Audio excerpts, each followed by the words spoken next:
To be a wax specialist, it's either your cosmetology or your aesthetics license.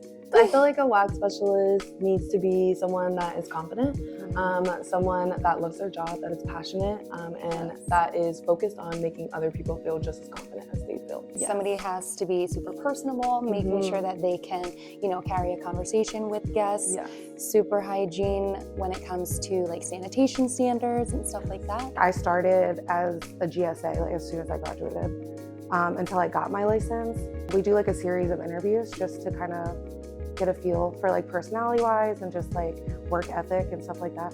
Like a day-to-day with your peer trainer, you're going over fundamentals of waxing, wax techniques, product knowledge, everything you're going to need to be in that suite talking to your guests. Have confidence in yourself.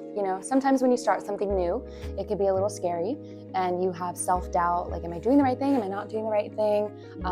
But our company is very big from like promoting from within. So we started as a guest service associate and we worked our way up in our company and in our franchise.